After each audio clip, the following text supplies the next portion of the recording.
matched up in those one-on-one situations that we can win those. So it's just really, I think that's a positive thing for our offense that, however the defense chooses to play us, we have a chance to execute and be able to make plays. And today they chose to make us throw the ball, and we made the plays we needed to do to make to score and win the game. A lot of the situations Yeah, that was good. Third down's a big area that we always study, and we've done well this season in the third to short, third to medium, but really the third and longs are an area we know we can do a better job. And I have to go back and watch it on video, but it felt like we made some of those third and seven and nines today, and so that was positive. Is Deion Kane becoming a go-to receiver in this offense? Yeah, I think both he and Sharon playing the same position. That was great to see both of them be able to make big plays. And that boundary position has been a big part of our offense. It's where Nuke Hopkins played, Martavis Bryant, Mike Williams, and then for Sharon and Deion to go in there. I think they're playing at a high level. I think Deshaun trusts them. They're on the same page.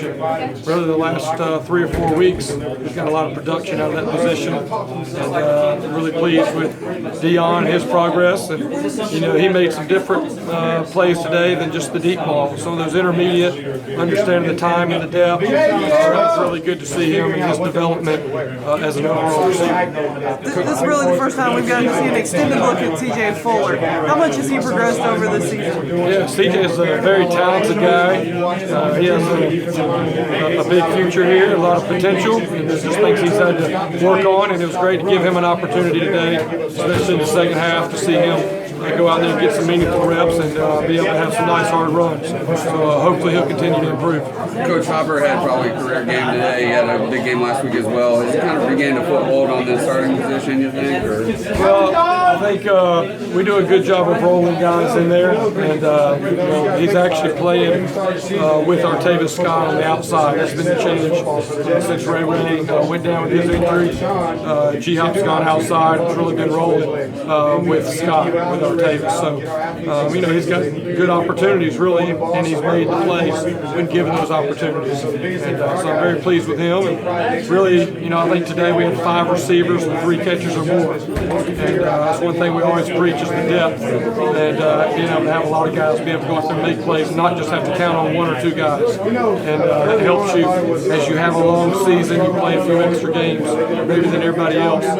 Being able to spread around those touches throughout the year really helps. Of course, Renfro bounced back nicely as well from the tough fumble last week. Yeah, I thought Renfro played well, made some big plays. And, he's made plays all year, and you're going to have some tough games.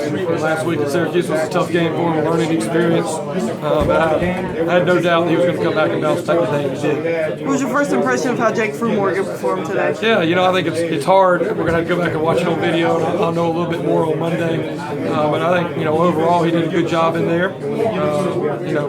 We would like to have more in the running game, but I think it was positive. We had no sacks in the passing game, so they did a good job in protection. And a lot of it was what Wake Forest was doing. Give those guys credit up front and really what they're doing scheme-wise. But, I was pleased overall. We'll have to grade the video and see how Jake did overall. How long do you enjoy this win, knowing that South Carolina week is finally here? We're going to stick with our plan. We enjoyed the win on Saturday night, and then we'll come back in on Sunday and be very critical of what we did and look at what we can do to improve and really coach our guys up, learn from it, and then we'll put all our focus on South Carolina. Does knowing the South Carolina loss to the Citadel today make them an even more dangerous team? Yeah, I don't really think so. I think it can go a lot of different ways. Our formula this year has really been worried about us and worried about our execution. South Carolina just happens to be in our way. Obviously, it's a big game, it's a rival game, very important, but on even a bigger stage, they're in the way of our next step. And so that's where we'll put all our focus on our execution and playing our best next week in Clemson. Thanks, Coach.